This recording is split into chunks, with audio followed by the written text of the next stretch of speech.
Hello and welcome to the Wisden Cricket Weekly podcast. A slightly different episode today. We've got Ben's interview with Ben Foakes as the meat of the show. Either side of that, we'll be talking about the County Championship, which saw a generous declaration, runs for Zach Crawley, and a genuinely historic achievement from Gloucestershire's Tom Price. We'll also be talking about the IPL, including Ajinkya Rahane's remarkable form, which is ultimately culminated with a return to the India Test side for the World Test Championship final. I'm Yas Rana, and with me today is Ben Gardner and Phil Walker. Let's start with the County Championship and maybe the clearest sight yet of the trickling down effect of Baz Ball in the county game. It was at Lords, a rain-affected game, as they all were really. Notts were ahead for pretty much the entirety of the game. Ben Duckett set the tone with a more than handy 177. Notts had a 90-run first innings lead and then declared in the second, leading by 239 runs with 40 overs left in the game. Then Middlesex, whose top order have barely scored a run all season between them before this game, then chased it down with an over to spare in the dying light, despite Notts' best efforts to kill time. Phil, what do you make of that declaration? Good on him. It's not been across the board. You know, Lancashire maybe held back a bit against Essex, but you're seeing overall, I think, a shift towards a more expansive, more daring, and therefore more entertaining form of red ball cricket.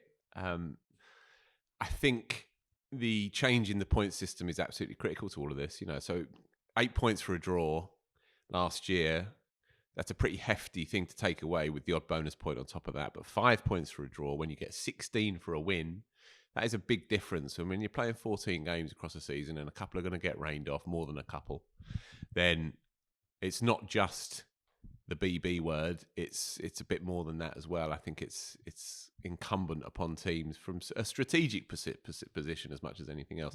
One thing that was quite interesting is that Steve Mullaney in WCM interview, we did a round table with a couple of other captains on the eve of the season, and he said, sure, but we're also pragmatic. We're county cricketers, and if we need to shut up shop, if we need to protect what we've got, then so be it. You certainly won't see us careening out of control. Throw that forward a few weeks, and you set Middlesex that target in 40-odd overs and see where you get to.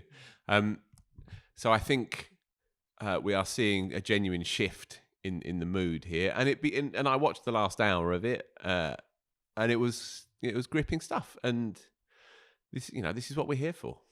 One forgets that it's an entertainment sometimes, but it absolutely is. Well, here's what Stuart Broad said after the game, writing on Instagram. He said, a Middlesex fan said to me from the stands, I didn't expect that much entertainment in 40 overs of cricket with that rain today.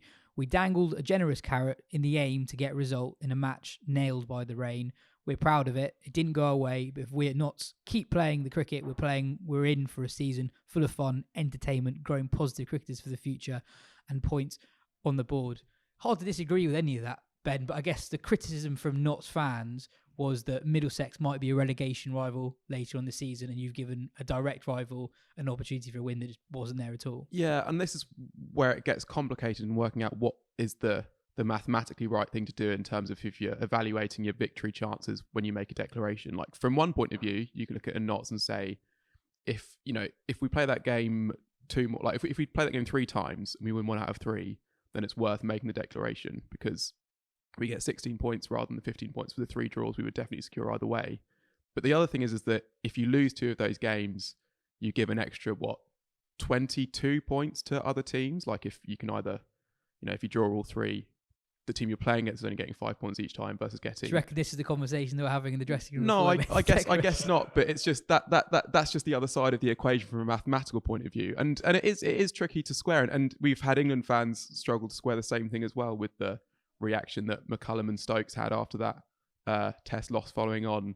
That was like, isn't that great? And England fans being like, yeah, but we do quite like winning games, and Notts fans will quite like staying in the top division. But I guess, as England have shown overall, this approach should reap rewards in the long run, and 14 games should be enough time for this kind of boldness to even itself out, I think. And there's also the intangible of the fans who get into it, and there is just a wider context here outside of what the Notts members think and want for their team, I guess. Just on the Notts specific element of this, they've got a good side. I don't think they're going to be wrestling down the bottom to try and stay up come September. I think Middlesex are a less strong side than Notts, and I think therefore, and especially within the optimism of early season, I think Notts would have been looking at that and thinking, okay, look, it's a free hit. It's a free hit, really. It's only 5 points that we're potentially going to lose, and the idea of it being a big swing between two teams on the same sort of parity level, I'm not sure that would apply really looking at those two. They're probably looking at it as points dropped if they don't get the win at Lords. Sure. The Lancashire-Essex game, which was still ultra conservative, I thought, by Keaton Jennings as skipper, who's started brilliantly, by the way. We'll come to him later. But I still thought that was ultra conservative. But I can understand that more because Lancashire would look at that and think, okay, if Essex get on a run and it gets sunny, then Harmer could potentially threaten. And obviously the same would apply if you're playing against Surrey. You know, you saw that in that game, that there was a lot of that first week game between Surrey and Lancs. There was a lot of, you know, sort of sparring with each other and checking each other out. And I think you're going to get that more towards the top end of the leagues rather than at the bottom, when I can understand a bit more of a pragmatic approach. Andy asks, please explain Stuart Broad's new mystery ball. What is the outswinger, which he speaks of? Yeah, so Stuart Broad, after play on day 3 in the Notts Middlesex game, was talking about how he'd been developing the outswinger over the winter with Kevin Shine at Notts. And he said specifically, it's designed, to be honest, for Marnus and Smith. It's the reason I wanted to change something, to try and bring their outside edge in more. My stock delivery will always be wobble seam, trying to nip back on off stump, because I think that's the most dangerous ball. But to those guys, I think dragging them across with a away swing is important. So this action tweak is pretty much designed at those two, and it was good to see it really swinging away today. I mean, Broad took quite an eye-catching wicket last week of Cameron Bancroft with an away swinger. And it is interesting looking at his 2019 Ashes record. 16 of his 23 wickets were left-handers. I know that he had loads of success against David Warner, but he also got Head out 3 times, Harris out 3 times. He didn't get Labuschagne out. And he got Smith out twice. Once was at Edgbaston when Smith was already on 140 trying to get quick runs. And the other time was here at the Oval, caught a leg slip, I think. So he didn't really have that much success against those two. So it makes sense that he's trying to do something new. I guess it's just quite funny to hear about Broad developing one of the first balls that you're taught as a young seamer. Yeah, but a lot of Broad's career has been wrestling with the outswinger, and I think, and whether he's lost it or found it, it's a bit like Steve Smith with his hands that he loses and finds at various points. I think he's a more open tinkerer than James Anderson. I think he likes knowing that people know that he is working on this stuff and thinking about it. Whereas Anderson, whether it's just his being quite, curmudgeonly and a bit grumpy and be like, no, I just bowl the ball and it happens to swing sometimes. Whereas Broad wants there to be this kind of artifice and artistry around everything he's doing. But it happened in 2018. I think he'd had a poor year in 2017, averaging nearly 40 with the ball, albeit he had a tour of India, which dented those figures a bit. But then he went and again, I think there was a video that went up of him in the Notts indoor school bowling away, trying to work on his position at the crease so he could get that outswinger going again. And his numbers improved a lot since then. And then, in 2019, it was the outswing, but it was also him working on bowling round the wicket to left-handers as well. So he is a constant tinkerer, and he likes people to know that he is. And so there will be an element of that in this to know, I'm thinking about what I'm doing, and maybe it would be a double bluff. Who knows? But yeah, it's And I think, as he alludes to himself, it's not about actually taking wickets with the away swinger. It's actually using the away swinger to make the one that comes in more lethal, kind of dragging them outside off stump to kind of bring LBW more into play than it previously would be. That's what's great in these videos of Anderson that the County Championship put up. Sometimes of him working over a batter, you see so much of him dragging a batter across and across and across, and it's then the sucker ball, which normally if you bowl that first ball might get whipped away for 4 through mid wicket, but he's done so much work in the lead up of softening a batter up that it's that then gets the LBW. I just wanted to give a shout out to the County Championship social pages. They are really, really good, and there's like an analytical element to them that I don't think they've had in previous years. So, for example, today they showed when Ollie Robinson was bowling to Finley Bean in Yorkshire, Sussex. He got a leg slip in, and Robinson had been dropped twice at leg slips, and kind of showing that Robinson had the plan, kind of stuff that you can't tell from just looking at the scoreboard, which is good stuff. Hampshire were the other side in Division 1 to get a win. They totally destroyed Northants, bowling them out for just 63 in the second innings. They go top of the table. That's their greatest ever win. An innings and 270 runs. Without Keith Barker this week, James Fuller who's always in the team but quite often doesn't do that much bowling, did very well for them this week. Kent-Essex was a high-scoring draw, but it did see a timely Kent career best score for Zach Crawley. He hit 170 off 183 balls to help Kent avoid defeat, really. Their Essex's batters did well, but Kent's Crawley side struggled a little bit, so that was a really important innings, both for Kent but also Crawley personally. Phil, you obviously talked about him last week's show. You couldn't have timed that knock any better after that. Well, what should we say about him this week? That was a really, really good innings, and I said to a mate of mine when it was happening, people would just dismiss it because Essex got a load. So they'll just say, oh, it's a flat one. No one else got any runs. No one else made a 50 in that innings for Kent. And if Crawley hadn't played out of his boots, they'd have been in real trouble, even with a massively rain-truncated game. So anyone who queues up, and there have been plenty, the usual suspects, to denigrate a bloke under a lot of pressure who strums 170 at a run of ball in a game where his team needs him desperately. Well, I think it says a little bit more about them than it does about him, really. I think just watching the highlights as well, I almost would say a similar point about Crawley as I said about Pope last week. It's when his good shots are so good, he almost doesn't need to try as hard as he does sometimes to kind of put the attack onto the bowlers. You kind of see whenever it's in his zone, he's so dominant that he almost doesn't need to force it. Yeah, and I'd also say, I mean, because even from what you said on the show last week, Phil, it was, a lot of good things. But you said that in your point of view, maybe he shouldn't be opening in that first test, and there had been quite a lot of stuff said around that, and it's just so early for people to be saying that. I think there's still a lot of county championship to go before then, and if Crawley, I mean, he's that 91, as we said at the time, was a very, very good innings. He gets a couple of low scores, which can happen. If he gets a couple more hundreds, he's by rights in that team for the first test. I mean, the test with Crawley is always backing it up, but this is obviously a very good start. And also, on the people saying, oh, it's a flat pitch, Stokes has demanded fast, flat tracks for the Ashes. So, and we know that Crawley's good on those kind of surfaces. Very, very briefly, I said with caveats, and possibly, no, we were talking theoretically, really, but you're right. I did say last week, he probably shouldn't play that first test match. I'm only saying that to protect myself, and because I've just got so tired of sitting in this room and looking at you two and various others and knowing what was being said about him and my sort of blind faith in him. So I just thought, oh, well, I may as well, if I can't look you in the eye and begin to try and convince you, because perhaps I was defending the broadly indefensible, perhaps, then I just thought, oh, well, I may as well fall in line. But, we'll have this conversation off air. I absolutely can still see a reason why he should open in the first test match. And I, there'd be a part of me that would like to see it. But anyway, look, forget that. Put a big red line through that, please. On Ashes which I know you won't.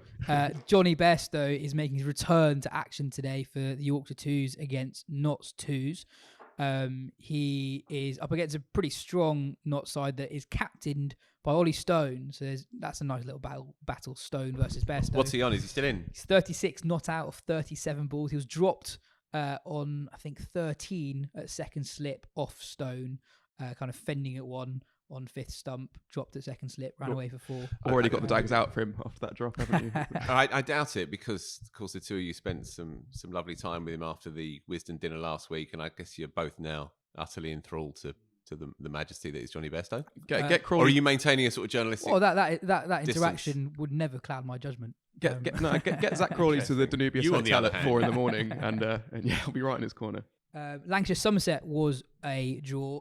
Jennings and Abel both with hundreds there. Jennings did his hamstring, though, which at the time of recording we don't know too much about, but Glenn Chappell didn't sound particularly positive about it at the end of day 3. I just thought with both those guys getting hundreds, there's a healthy posse of batters at the moment who score big runs consistently in the county game, who completely fairly are not actually that close to the England team, which is probably how it should be, but it's not really been the case for quite a few years. I don't think Jennings is that far away. I think the timing of that hamstring injury was an absolute choker. And as you say, we don't know if it's a grade 1 or a grade 2. And I haven't personally asked him because I just don't have the heart, heart goes out to him really, because He started with a 75, a 96, and 189, and he Not out, turned for a single, and felt the twang, and that was that. They got Luke Wells out as a runner. That didn't happen, and he couldn't even play a defensive prod without the pain shooting down the back of his right leg. So really awful timing for him. I don't think anybody was expecting him necessarily to play that first Test match, but he scored a lot of runs for Lancashire now. He averages 50 for Lancs. They like him in the England setup. He obviously went on the tour in the winter as well. And I would not be surprised at all if he features again in an England shirt with his evolved technique, which I've spoken about before, and I've seen that in action now. And he looks a very, very different player to the player that we imagine in our mind's eye, having seen him be very jabby. As he put it himself, that's his word about his early time for England. So, yeah, absolute kick in the balls for him, really, for that to happen. And also, obviously, just in and of the Lancashire story, given the captaincy, ready to go. They've got a really good squad, legitimate title chance, and now he's going to be spending a bit of time on the sidelines. Hopefully, it's no more than a few weeks. But if it is a grade 1, then that can be a couple of months, even longer. There's a second first-class 100 in that game for 19-year-old Somerset keeper James Rue, who looks a very exciting prospect. He's got lots of shots. Kind of to give an indication of how highly he must have been thought within the ECB. So he made his first-class debut. Do you remember the county select 11 game against India? He stumped Pujara, a very, very rare stumping. Just about to say that, Pujara. Yes. James Rue, age 19, stumped Pujara. His first dismissal in first-class cricket. Anyway, moving on. Tom Price created history, not just for Gloucestershire, but for cricket overall, really, becoming, I think, the first ever first-class cricketer to score the entirety of 100 and take the entirety of a hat-trick on the same day. And it wasn't just any 100. He came in at 45 for 7 at number 9, blitzed a rapid 100 to take Gloucestershire up to 231. And then his hat-trick at the end of the day was Azhar Ali, Jack Haynes, who plays the England Lions now, and then Worcestershire captain Brett D'Oliveira. So, and do you know the hat-trick was all late swing and away swing all caught behind? Yeah. So basically perfect. You can't 1 and 2 were basically the same. You can't get any better than that. They are 3 immaculate deliveries, but also the chances of 3. Forget the overall story, which we'll come back to and hopefully dwell on because it's amazing. But to get 3 edges, the percentage chances of feathering 3 in a row, even just that is extraordinary.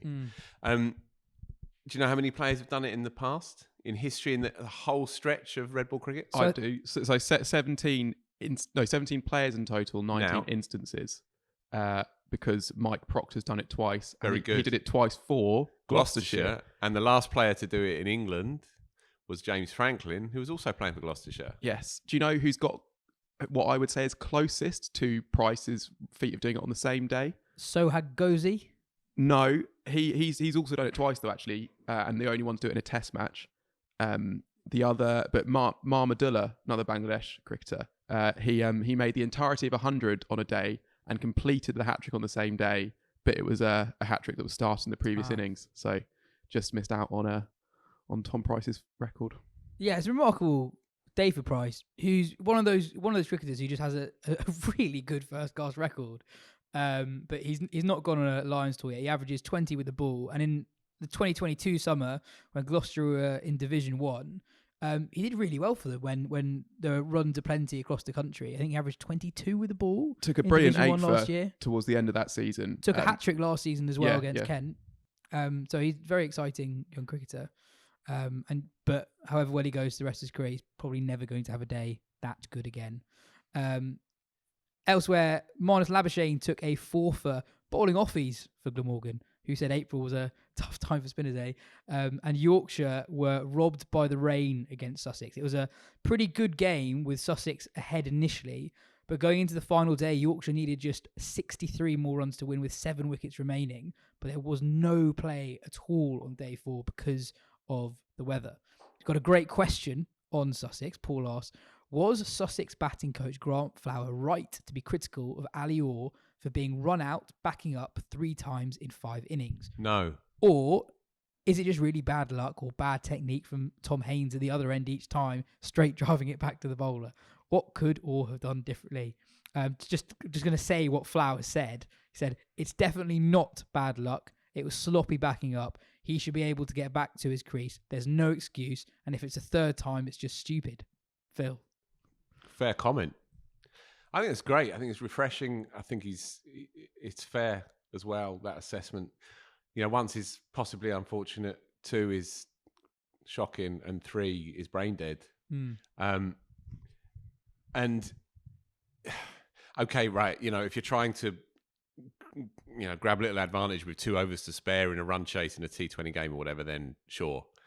But there's no need for that. There's no need to even begin to risk it. And if it happens 3 times, then it's pretty dense. Really good young player, and we need more people like Grant Flower in the English game who will, you know, look down their nose at you if you're behaving like a cricketer who's a bit too green and perhaps a little bit too cosseted and perhaps a little bit too soft. I'm not saying that applies to this kid at all. He might be the hardest, gnarliest 22-year-old out there, but his surname is Orr, which is lovely. But I don't have any issue with it. I thought it was a compelling interview that he gave, and these kinds of things need to be said, right? County cricket is not.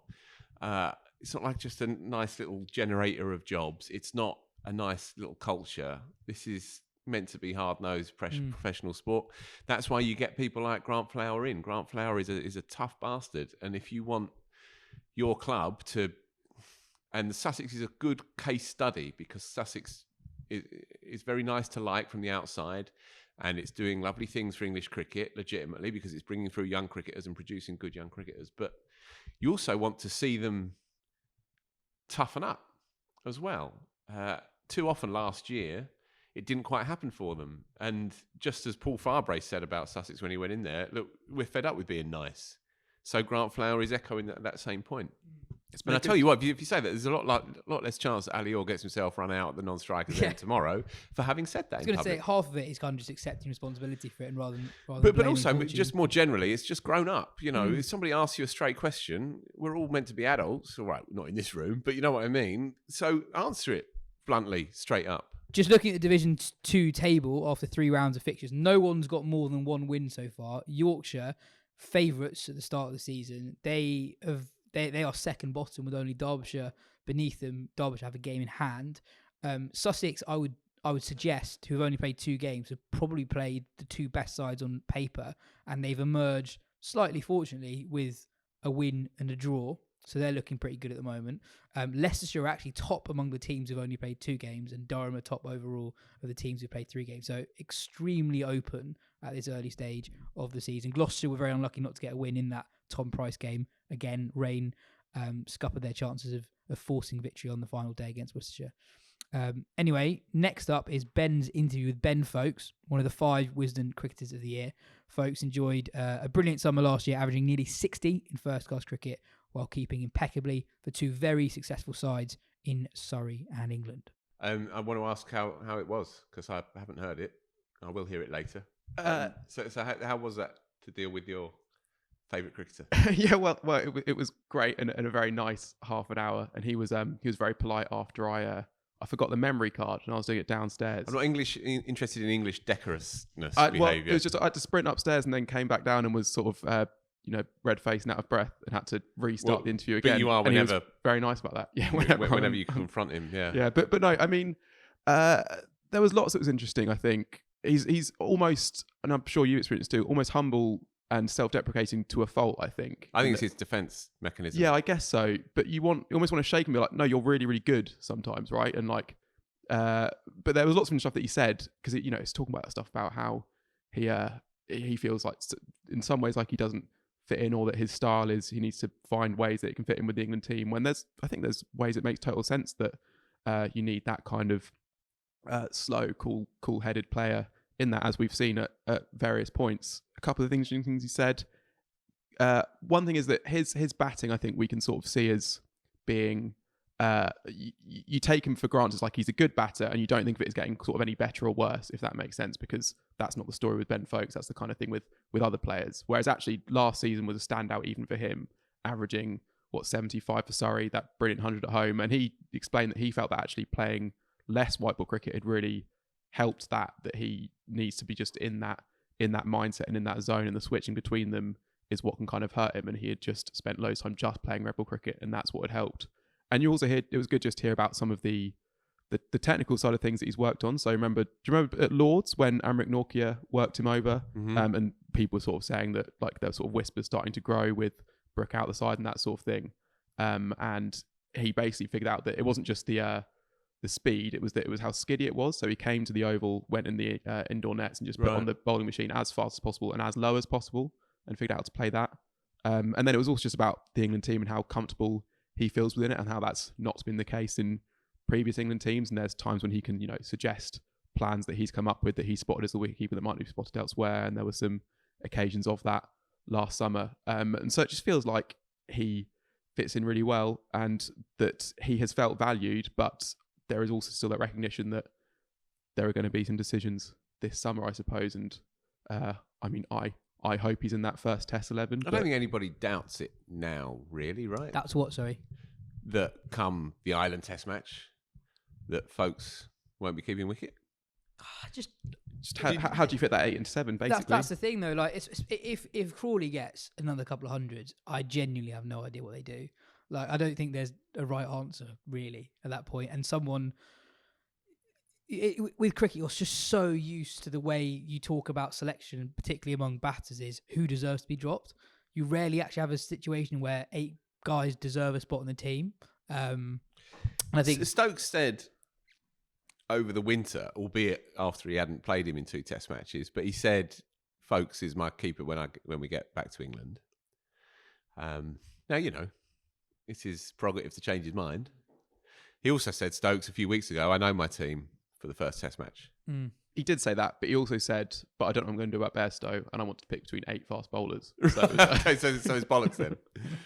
But I think, genuinely, what's quite a good thing management-wise in this England team is how they've managed to negotiate these things. They've made people feel like they're undroppable, even when everyone knows they're not, I think. And you can make players feel valued while also not, bullshitting them and saying you're going to be in the team forever, but you make them feel brilliant at the same time. And that came across from this, was that, Foakes last winter was left out quite harsh, as you said, in some ways for that second Pakistan Test, and he's also been left out harshly before by England. But it seemed to me like he felt very differently about the two environments, I guess. Yeah. Well, here is the chat between the two Bens. I'm delighted to welcome to the show Surrey and England wicketkeeper Ben Foakes, a key part of England's Test side under Stokes and McCullum, with a first home Test 100 last summer and a decent average of 73 for Surrey in last year's county championship win. He is a Wisden Cricketer of the Year for 2023. First question, Ben. How does that feel, and what was it like when you found out?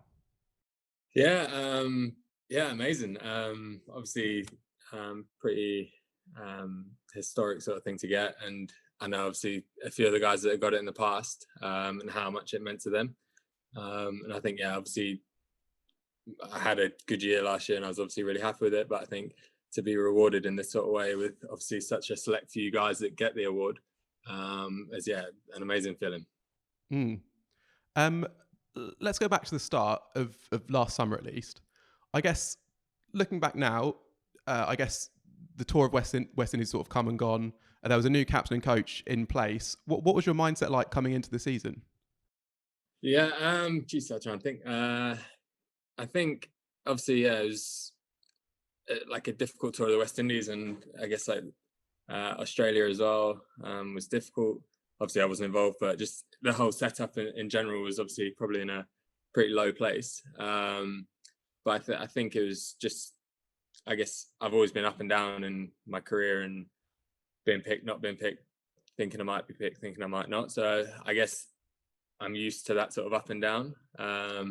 So I think for me, it was just, again, like, see what you've got coming forward.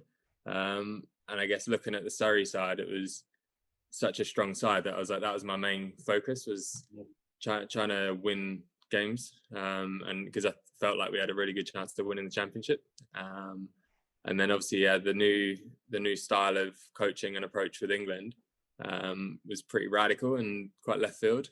But I think it was really exciting as well. But there was obviously the way that has been talked about that we play, and my natural game kind of don't really like gel too well. So there's obviously some thoughts and some doubts there about where I might fit in.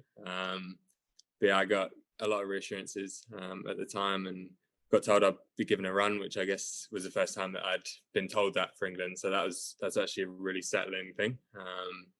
And yeah, it was just a really good, positive environment to be in. So was that quite early on that you got told you'd be given a run? Yeah, it was. I think it might have been before the first game. But yeah, throughout, even I think that's one thing I always found for England was quite tricky. Was you always felt like you're looking over your shoulder, and you never really knew where you stood. And I guess like communication at times might not have been brilliant, so you weren't really told anything. You'd just be dropped, or you just wouldn't be involved, or when you weren't involved in the side, you wouldn't hear anything. Whereas it was completely different, and it was a case of, say when I got COVID, like it was like, you are our number one keeper. You are going to play when you get fit. Don't worry about it. Which yeah, I'd never had that, and that was like, geez, that's different, but that's nice. And do you remember your first chat with them? Because it sounds like there's quite a lot of sort of 2-minute phone calls where they basically just say, like, this is going to be amazing, sort of thing. What was it like? Yeah, I don't know. I can't really remember. I think is probably with Baz, just kind of letting me know that I was in, and just to enjoy it and stuff. But I think a few of the initial stuff with me was like, because it kind of was quite different to the way I train and prepare. So it was more just like adjusting to that, and me coming on board with the more relaxed approach, because I think I was so like single-minded in how I prepare and things like that I found it a little bit of a weird transition. But yeah, it's been a really good one. So let's talk a bit more about the start of the season for Surrey then. And you started it brilliantly. And it almost felt actually like Surrey were playing a bit how England would play. And there was the game against Yorkshire where I think both teams made 500. You made either 100 or a quick 80 in the first innings, and you made a runnable 42 to see at home. What was the feeling like in the team at that point? And also, how are you feeling about your own game at that point as well as a batter? Yeah, I was feeling good. I think it was a pretty good year to bat. Like, generally weather was quite good. Obviously in England you can get some horrendous overheads, so it can make batting really challenging, but we didn't really have that last year, so it was quite nice to bat. But yeah, Scarborough, I think it was at that kind of time of the year where like Hampshire were flying, so we were kind of thinking we and obviously Yorkshire were missing a few guys, so we're like, this is a game we really need to win. And then when they got 500 and something, we were kicking ourselves a little bit. And yeah, I guess like our mindset was like, how just make sure we draw the game, get max batting points, that sort of thing.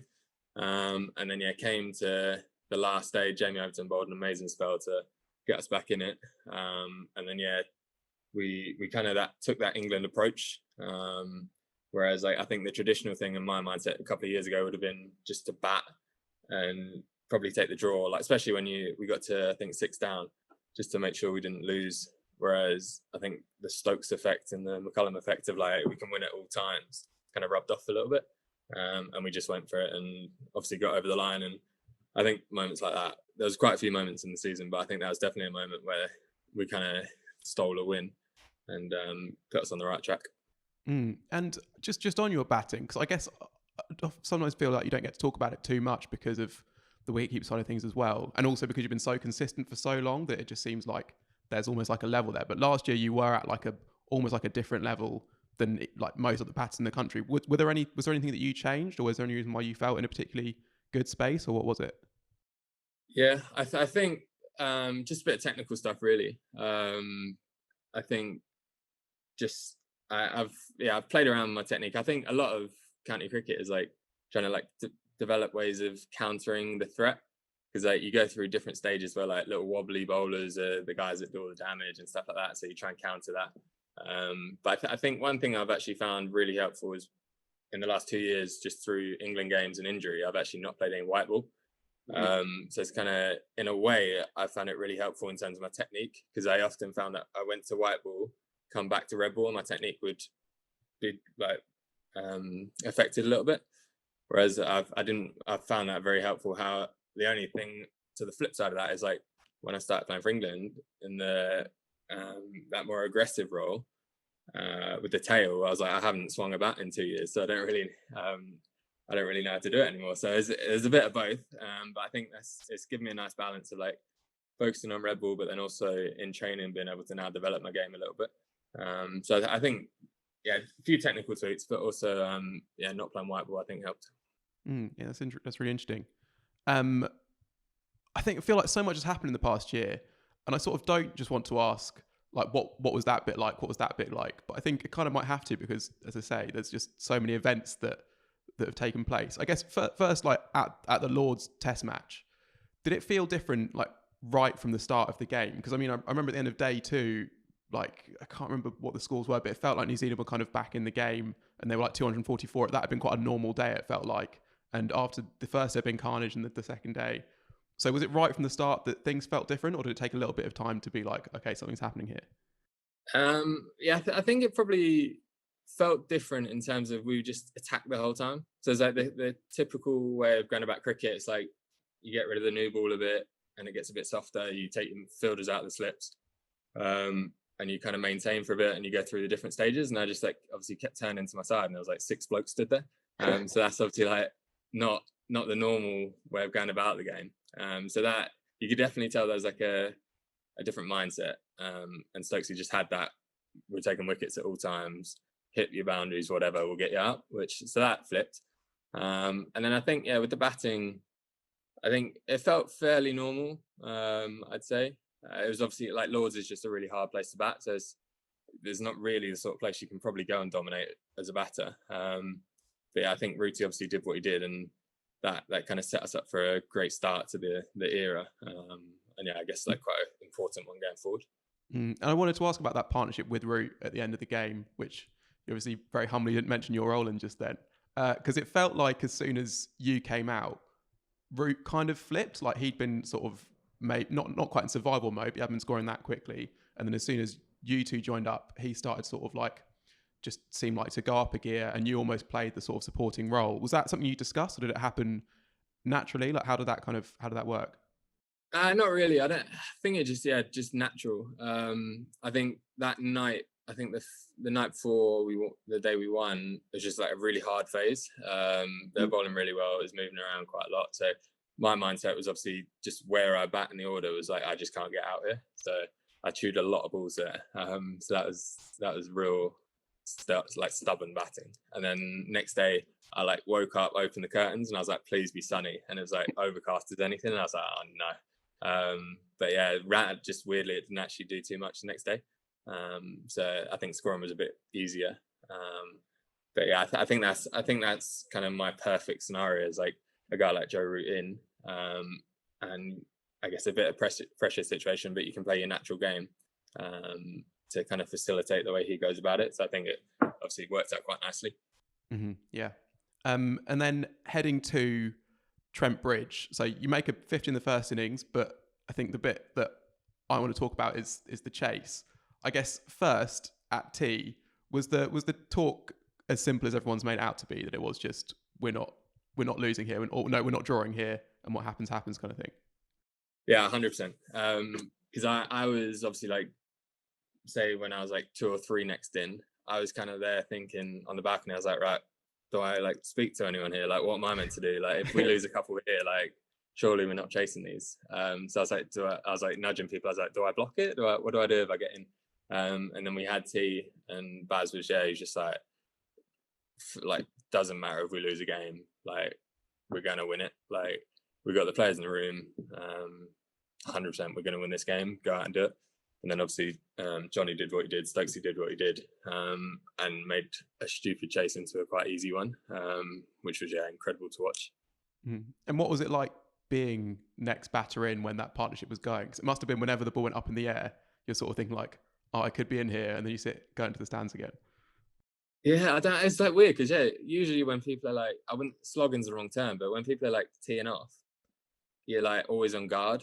Mm-hmm. When you're next in, because you're like, right, at any stage, like surely like they're gonna get out. Whereas like there, I was just like shocked when I actually had to go in, because I was like, literally every ball's just getting crunched here. Even like when blokes were back, like it was just like, well, it's definitely gonna go over his head. It was just the ball was being struck that cleanly.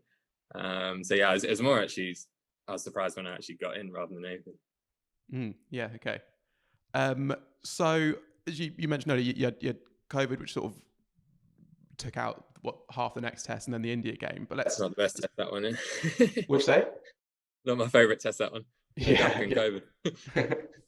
COVID. But I guess let's fast forward to Old Trafford and to, I guess, your personal high point of the summer. And I wanted to actually ask like a batting question here, because I think in the first game, Nokia, you got you out in both innings. I can't remember if it was both or just one of them. Both. Yeah. And then, but then you obviously you played him and all the rest of them really well in that Old Trafford game. Did you work on anything in particular between the two games? Because obviously he's at a pace that you wouldn't get, I suppose, in county cricket or even in the England nets that much, I guess. Yeah, I think again, like Lords, just I think when someone bowls sort of like 90 odd mile an hour at Lords, like if you get the wrong condition, because it is a hard place to bat, like it nips everywhere. Obviously with the slope and then the way it's prepared nowadays, it just nips a lot. So it's that I think just naturally when someone bowls 93, 94 mile an hour, if it nips at you, I guess you just have less chance. So I think it's one of them where I was like, obviously frustrated that got out. But one thing I did take from him, because I found him really like skiddy, like under your eye line. And I found that trajectory of his quite tough. So I went at the Oval and put the self-feeding bowling machines up, the Truman, and I put it just as low as you can on 90 odd, and basically just did that, and like almost like, so it was like just shooting under my bat. But then when I went to face him again, he actually felt like he had a bit more normal sort of like bounce. So I guess the biggest challenge I found, I guess I just tried to come up with a way of making him seem more normal, and yeah, that worked. That's interesting. So did you do that just basically just by yourself, or was there a coach that you chatted to, or you just thought this is what I need to do? No, I just thought that because I think I just every time I go on a machine and it's really low, I do find it quite difficult just because it gets under you. You don't get that natural bounce, so that sort of like just short of a length just shoots almost through you. So I just thought it's quite a natural thing, like that can recreate it quite well. So yeah, just set the Truman up, this self-feed machine, which is a really good tool, and it replicated it quite well. And then I guess just facing a bunch of balls on that, and then coming back to face him. And obviously like Old Trafford wasn't anything like Lords, so it obviously did a bit, but it wasn't a bad wicket to bat on, so it obviously made it easier. But yeah, it definitely helped with that. And then that partnership you had with Ben Stokes was like, I guess it felt like the most normal batting day of the summer almost. And obviously when it comes after the loss that you had at Lords, the one loss that you had, was there any talk at all about approaching things a little bit differently, or was it just that was the way to play it for that situation, those set of conditions basically? Yeah, I think probably like if I get runs, like it's probably just going to look like more normal batting. It's probably basically how it works. But yeah, I think definitely early on it was doing a fair bit. So it was, I guess, obviously a high quality bowling attack, and moving around a bit. So it was played a bit more normally. And then as he got in, he started to kind of peel off all the gears. And I guess I just maintained a sort of more even sort of batting tempo until we got to tail. So I don't think a lot of that stuff's like discussion based. I think it just kind of happens. But yeah, I think if like Brookie or someone like that's in, they're probably not happen as much, where it's normal batting. And that moment when you got to that first 100 at home, that just must have been an amazing feeling, especially since 2018 was it when you made your debut to now? It was quite a long time coming, and yet also felt like you'd barely got a chance, I guess. I don't know. Yeah, I think that's the thing. That's the best moment I've had on a cricket field. I think it's just that like feeling of, I think you get obviously relief and stuff like that, but just the joy. I've not had a feeling like that on a pitch. And I look back on that so fondly. But yeah, I guess, going how well I started my career, I was like, I guess wasn't expecting to be dropped so quickly, and then you're in, out. And then you kind of go to India for 3 games on those wickets, and you're like, geez, like this is just hard, like it's not going to happen. And then so to get 100 after a while, and been in out of the side so much was just incredible feeling. There was actually a moment in the next game I wanted to ask about as well. I think it was the next game. So you and Broad, it seemed like had a bit of a chat, and then Broad maybe bowled, was it an in swinger or a leg cutter maybe, and he gets Ryan Rickling LBW, and then he points straight to you. I don't know if you remember that moment or what the plan was exactly, but the question I had is like, have you always been comfortable having these sorts of ideas and tactical plans? And is it easier, or is it the same having them in this England team than in others, I guess? Yeah, no, I think I'd probably say I wasn't that comfortable. I think just the nature of always being out of the side or just popping in occasionally, like you don't feel, I guess, like a true core member of the side. So I think like going up to, especially like some of the greats of the game and just suggesting things, I think it's quite difficult. Whereas at Surrey, I'm definitely more comfortable to suggest ideas, just obviously naturally being there for a lot longer and playing a lot more games. But yeah, I think, yeah, that was just the way he was batting and the amount Broady was swinging it. Broady was obviously just trying to nick him off and bowl that sort of channel. And I just, from behind, it just looked like if he bowled that same ball like a big away swinger but straight, then he just, the nature of where his body position was, he's not going to be able to hit it. So I just said, without obviously letting Rickleton know, just get fine leg real fine and just go for that sort of magic ball. And obviously it worked. And yeah, obviously that's a lovely feeling as a keeper when you see something. But I do think it's a very free environment where you are, I guess, like made to feel backed and your opinions are valid. And I guess because you don't feel as stressed playing, I guess you can, offer a bit more and feel a bit more free to give your opinion. Yeah, and I guess another example of that feeling backed was, I mean, we barely talked about your wicket-keeping actually, but earlier in the summer when Stokes described you as the best wicketkeeper in the world, that must be just like a good feeling as well, I guess. Yeah, I don't know. Something I've always like struggled with. Obviously, like it's like lovely compliment. And I think one thing I did find, so I've always, for the last maybe 5-6 years for Surrey, I've always been really happy with my keeping. But I think a combination of things. But my first couple of years was with England, I wasn't happy with the way things had gone glove wise. And I think obviously combination of a few things, just not performing as well as I'd like.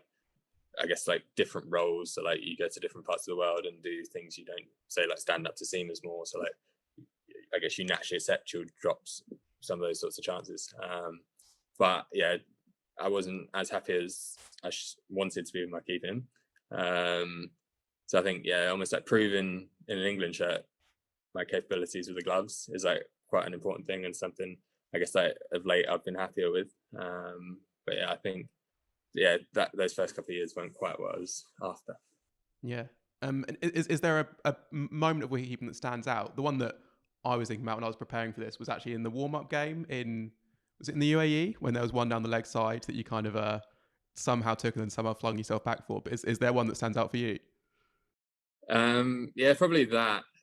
That's like those like weird ones are quite nice. I enjoyed, like, it's obviously not great skill, but I enjoyed the Bracewell run out in New Zealand. Yes. Like I think just like almost like anytime you can like buy wickets and contribute that way, where I guess there shouldn't be a wicket, I think it's quite a nice thing as a keeper. And yeah, I guess like it's a bit cheeky, but I enjoyed that.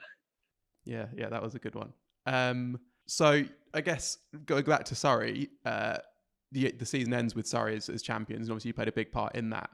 Just how are the celebrations when you finally got confirmed that you were going to be lifting the trophy?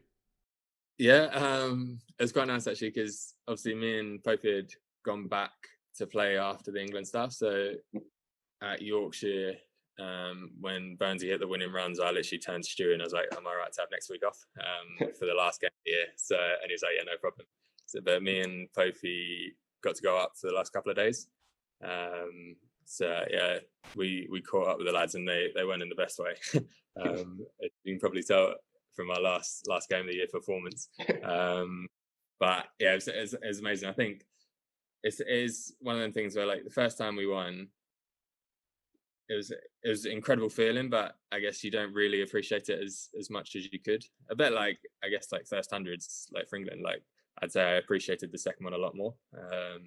And yeah, I think realizing how hard they are to win, and also like how special of a thing it was, because we obviously had a hell of a side, but to be able to put in those sorts of performances year in for the whole year was quite special. But yeah, I think feel that we were meant to have a fancy dress party on about day 8 in a row, and that got cancelled because no one could get out of bed, basically. So they were good. Yeah, I actually remember in terms of maybe celebration affected performances, the first time you won the championship and then you hadn't lost a game all year, and then it was against Essex on the final game, I think, and then you were bowled out for like 100 in the first morning and then somehow still won the game. Yeah, I got bowled out for 60. And then It was 60, yeah, and it was like somehow 500 plays 500 still, and then sobered up. So I guess you mentioned the Bracewell run out, but let's talk a bit more about that game. I don't know how much fun it is actually to revisit from a personal point of view, because you were obviously playing brilliantly, almost got England home with the bat, and then you're so close, and then you top edged Tim Southey. I know Stokes and McCullum have said a lot about it's about entertaining, winning's not the end of the world, we just want to make sure we get a result and all that sort of thing.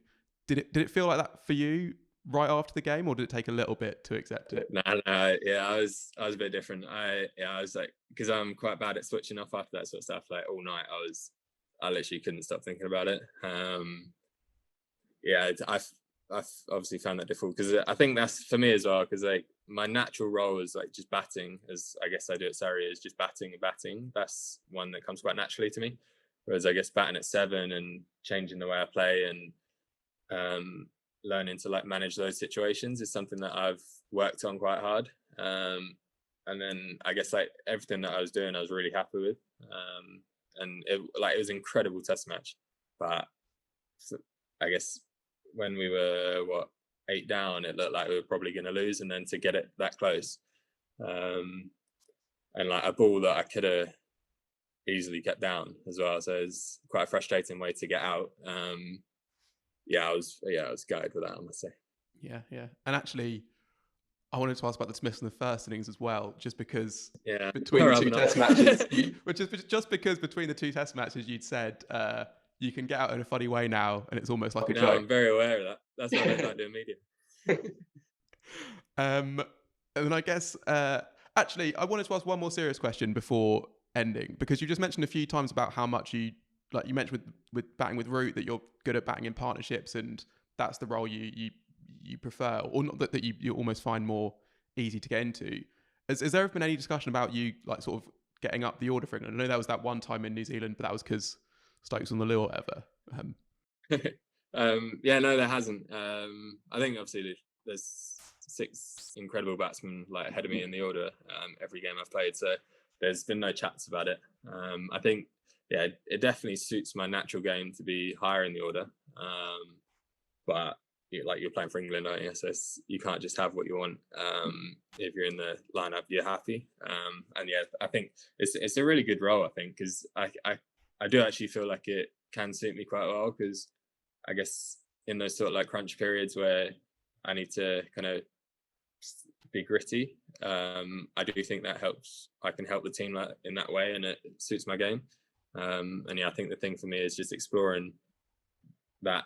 How do I go best about when I am with the tail, picking off my areas to up the tempo and be able to be destructive, and that's my main add-on I've been working on.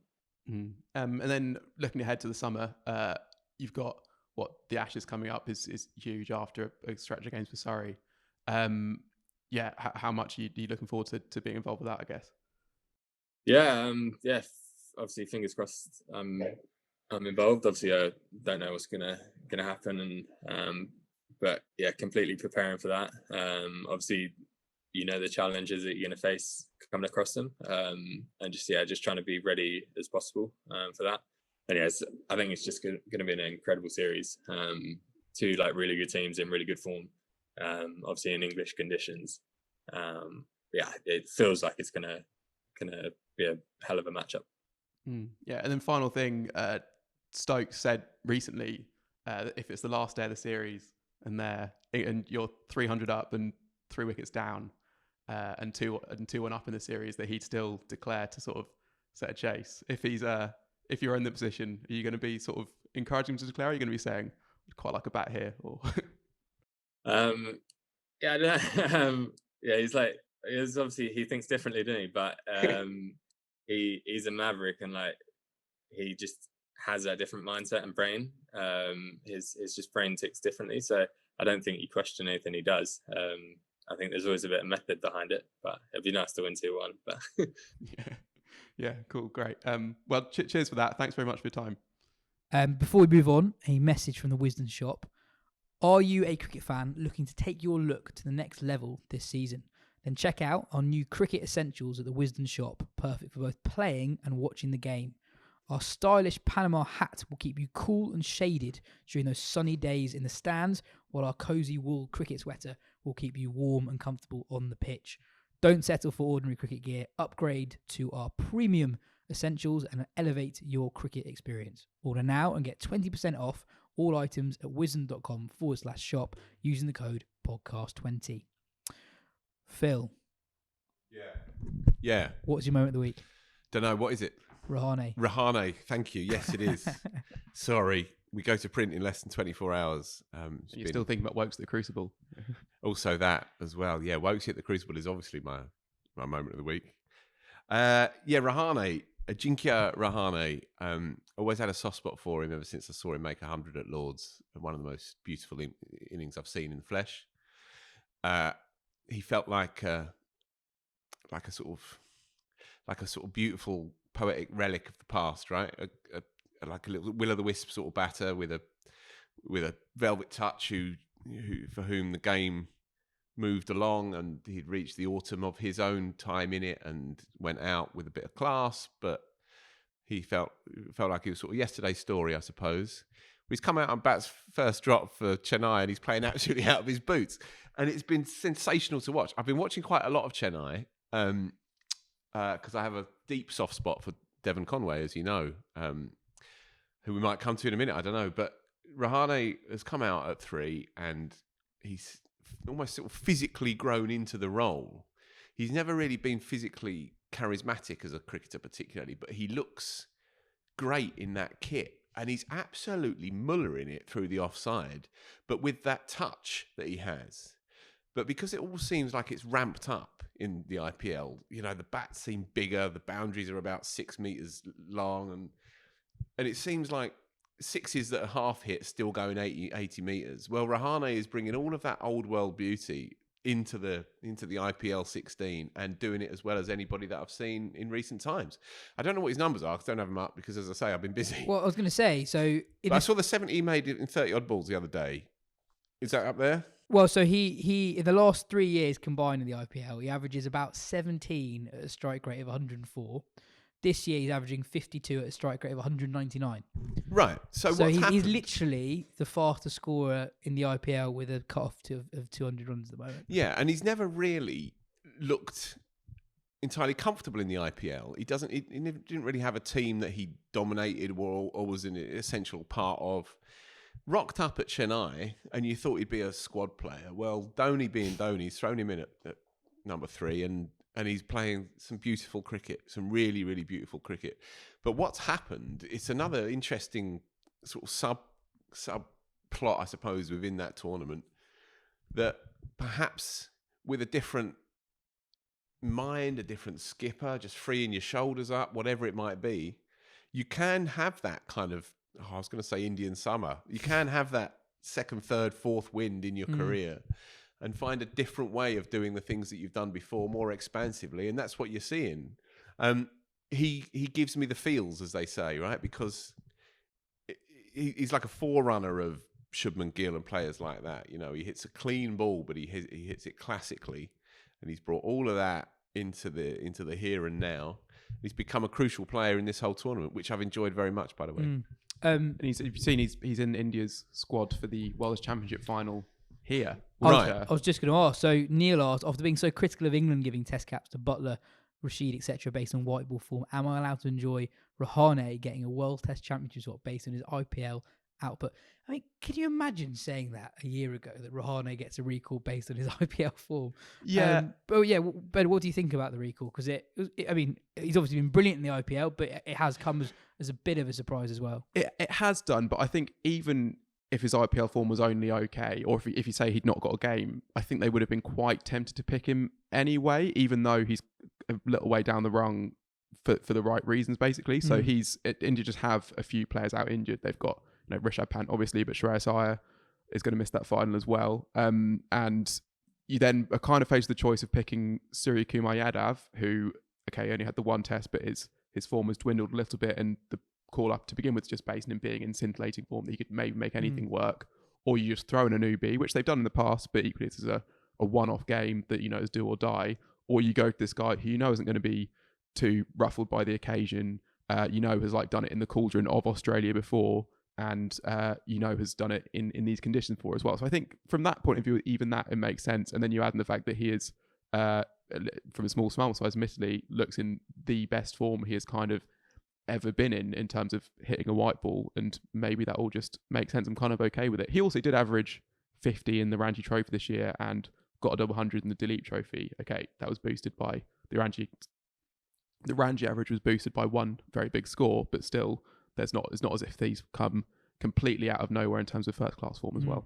I just wanted to make throw it out there, but just a general observation about old guys doing really well at the moment in the IPL. If you look at the leading run scorers list, it's dominated by guys in their 30s. Top of the list at the moment is Faf du Plessis, who's not played for South Africa for 2 years. He's 38 years old.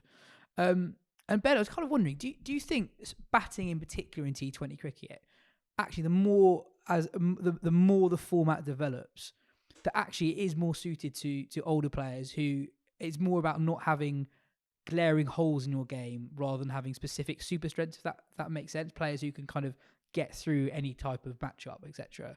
And that's what just being older and more experienced means you're more likely to have. Yeah, I think so. I think with that RCB team as well, it helps that top, is it a top three, or at least it's Kohli, that trio of Kohli, Maxwell and Faf are just, they really complement each other as well. So there are certain times when you might have a younger player who maybe don't know what the holes in their game are, so it's harder to cater for them when you're building an 11. So you might not realise someone has a weakness to left arm spin or whatever it might be, so you don't have the player there who they can sort of get the single, get off strike, and it's the other player that can take down the spinner. But yeah, there is also that maybe there's something in the if you're younger, you don't want to accept that you might have a weakness or something that's not a strength, whereas when you get older, you know yourself so well that you can be like, yeah, I'm just gonna take the single and that's fine, and I know what I can do elsewhere, kind of thing. I guess I find it quite interesting that the three young batters who people associate with how cricket's landscape is changing and how their careers look different to other young players, top young players from previous eras, Smead, Brevis and Stubbs. I'm sure they'll all still be superstars, but it's not exactly been a clean path to the top for them. Brevis and Stubbs have played one game between them in the IPL this year. I think Brevis has just been called up for South Africa A for a first class game coming up soon, and Smead, I think perhaps a year ago people would have assumed he'd be in the IPL, but he's not. He had a difficult winter, so not as not been plain sailing for those guys. And even Brook, outside of that 100, I know that's obviously a big outside of, but he's 63 or 73 outside of that 100. I think their summarisers don't really know what to do with him a little bit, whether he should be opening or in the middle order.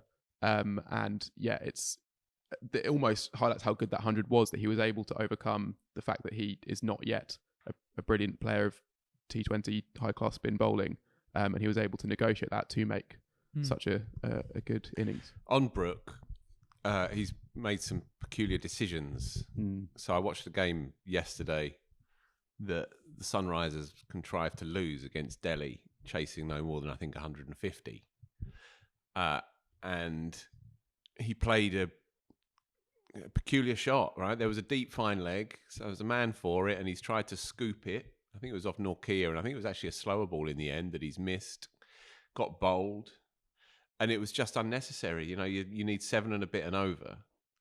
But it spoke of, perhaps for the first time, certainly in the last year and a half, just a mind that is second-guessing itself a little bit and maybe not quite as clear in its processes. And it felt through that whole innings that he didn't just stand there and try and hit the ball, right? Yeah. Which that's what has marked Brook out sometimes, is that he can just stand there and seemingly react and send the ball where he wants it to. And that was what had gone. And even KP after that shot was criticising it and said, maybe I'm old-fashioned, which is... I'm sorry, just on Brook, I'd like him to come home now. I'd like him to come home, play... I get why he's there. Fine, Yeah. great. Be there forever. But come home soon, please, and play a few games for Yorkshire. Get your head in it. Got a great question in from Callum. When you've got two twins who play for the same side, are there contingencies in place to stop the slightly better brother just batting twice? So say Marco gets out and whacks on his brother's shirt. Who's going to stop that? Ben, you're our laws man. Well, and I guess, hold on. Oh, so I see what's going on here. Yeah, if Mark gets out, they're both in the 11. The other thing I suppose you could do is you could just pick one of them if you're bowling in a test match, and then actually they could kind of bowl all day sort of thing. You know, bowling a 16-over spell, one of them's going off for a wee, coming back on. I don't know what's in the laws to stop that. I don't think anything. Probably not allowed, is it? But this isn't really related even. But you know that the Smales who were in England Women's Under-19 World Cup team. Yep. This is mind blowing. They are not related to each other. The Sophia Smale and Seren Smale, and they're born, I just presume they were twins, but they're born within 8 days of each other, and as far as I can tell, not related. But they're As far also as you can tell. Yeah, well, but they're also I've done a DNA test. but they're also both from Wrexham or something like Yeah. that. So two players the same surname, born 8 days apart, from the same town, are not related. I think we'll leave that there. Yeah. Other than finding that out, Ben, what was your moment of the week? Oh yeah. Well, I suppose it's Ireland's batting performance against Sri Lanka in general, but if I had to boil it down to one moment, it would actually be Paul Sterling going off injured with cramp. Partly because it was just sort of amusing at the time. He's kind of been struggling with it a little bit in the build-up, but then he goes down sort of in stages and instantly is trying to stretch his leg out, but while hurting himself more at the same time. Andrew Balbirnie's at the other end, sort of makes a little sniper motion because that is the only thing that it looks like. But I think it was more, not to get too arty-farty, but it felt like it sort of symbolised what Ireland are doing as a test team at the moment. In terms No, of, it didn't. It did. It's how a player like Sterling is having to learn to cope with the demands of this format on the job. Right. This was now. He came back the next day, went on to make 100, ended as by distance his longest innings in international cricket.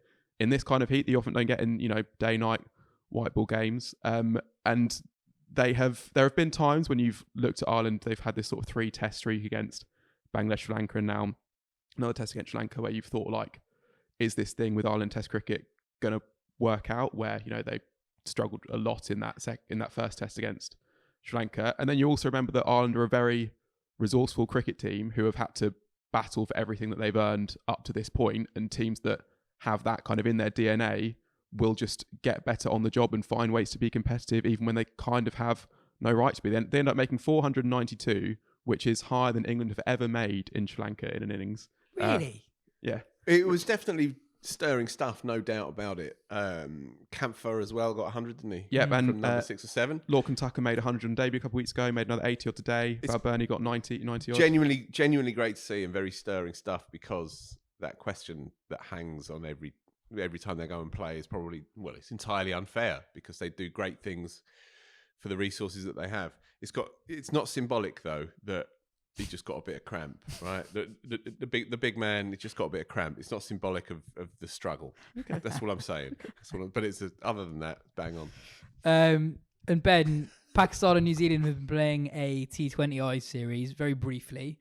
What's been the highlight of that series? Harris Ralph. Well, he was excellent. He took 10 wickets in the first 3 games. Babar Azam made an amazing 100, more just for the moment of the century, rather obviously the innings was brilliant, but that was the thing that will stick with me. But to be honest, I think Mark Chapman, if anything, has been the find of the series from a New Zealand point of view. Made a really good 60 odd in the second game when New Zealand, when it looked like they were going to get thrashed every time, and then in the decider when Rizwan makes 90, 98, misses just out on 100, and Shaheen takes 2 weeks in the opening over. That's the exact Pakistan game plan, and teams aren't supposed to be able to cope with that. Like that's what they do. They get a big enough total, and then they take new ball wickets, and you're out of the game. And yet from 26 for 3, I think, he comes in, he looks like not quite all at sea, but No, it was. I was watching it and I turned it off after this over. So Isanullah was bowling. He bowled like 92, 93, 91 MPH all over.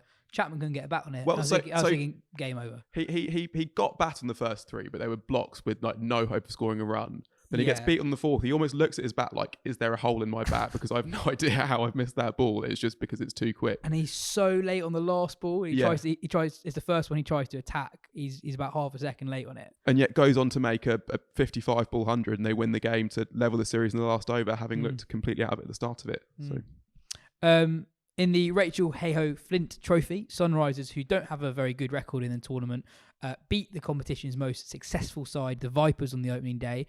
More runs from Grace Scrivens up top. There's also a very quick 50 from Maddie Villiers, who's batting as high as number 4.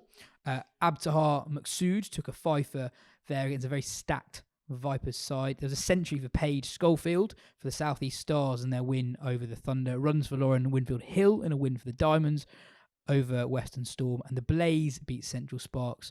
Runs for Tammy Beaumont and a fifer for off-spinner Lucy Hyam.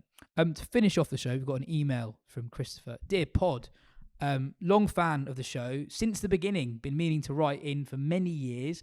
All the usual, helped me through the pandemic years, strolling around London alone with Butcher's views on off-stump guards, bellowing around empty Soho streets on my wireless speakers. For those moments alone, I've always wanted to just say hello and a huge thank you for your continued brilliant content in both the podcast and the magazine. Like fellow keen-eyed podders turned YouTube viewers, guessing the seating arrangement plan for the guests is a fascinating subplot I drift to naturally. Now, with the spring sun arriving, it adds additional jeopardy. We don't really move seats that often, so I'm not sure how fun this game is week to week. But anyway, this is his question. He says it's rules-based, and perhaps Ben can help. Ben can help. So a few weeks ago, you mentioned that Ben Stokes wants to prepare hard and fast wickets for the Ashes and generally promoting entertaining cricket within the county game, which got me thinking, with all the IPL stats on boundary distances and ground dimensions, and the discrepancies in both men and women's boundaries, who actually controls or approves the boundary dimensions for these games? What is to stop Stokes making 60-metre boundaries all around each Ashes ground, no matter where the pitch is located, and turning the game into a Trent Bridge, Johnny Bairstow Big Bash, notwithstanding hoping the Dukes and good pitches provide reasonable balance for bowlers for an even contest? Just firstly, it's a brilliant question. Brilliant question. I've been doing this job far too long. I've got no idea what that answer is. Obviously, he will. Ben does. Yeah, so it's not in the laws, because the laws like to provide for as much openness as possible. So they would like them to be able to apply to a game of cricket played in this office as much as to, one played in the MCG. It is in the IC playing conditions, however. Also, the final say goes to the umpires in both of those. They can say this needs to be pulled out a bit more, and then they get consent from both captains at the end of that, I guess. In the men's one, there is a maximum and minimum. Should be no longer than each boundary should be no longer than 90 yards from the centre of the pitch and no shorter than 65 yards. But there's a clause in there that says the aim should be to maximise the size of the playing area at each venue. So obviously there'd be certain allowances for TV trucks and whatever else, but beyond that, they want to try and get the ropes as far around the boundary as possible. This might be interesting to the listener that that clause about the maximising the size of the playing area is not in the women's playing conditions, and their minimum maximum is 70 yards and 60 yards, which is a fair bit shorter. And that actually allowed Mark Robinson to kind of create Nat Siver 2.0, I guess, in 2016. Do you remember this? There was a series they played against Pakistan when they were obviously running roughshod all over them, and but he felt that Nat Siver didn't quite have the confidence in her game at that point to realise she could just take on basically any bowler and hit six whenever she wanted to. So he requested that the boundary ropes be brought in as short as possible for one of those games, and told Nat Siver Brunt to go over. Well, Nat Siver at the time to go out and play as she wanted to. She makes 80 off 33, I think, and then ends up looking at the footage afterwards. Like, look, those sixes are clearing any boundary rope of the world, so you can kind of do that wherever. It doesn't have to be on a ground where the ropes are pulled in. So that's the answer. They have to maximise the size of the playing area. So no, Ben Stokes can't do that, but there has been some fun had with that before. Very well answered. Brilliant job. Beautiful. You were about to say something? Just, I want to change my moment of the week. It's just come in. Devon Malcolm has been given Freedom of City of London. Freedom of the City of London at a ceremony at the Guildhall. Absolutely joyous news for one of the all-timers on the pitch and off it. So great stuff for the big man.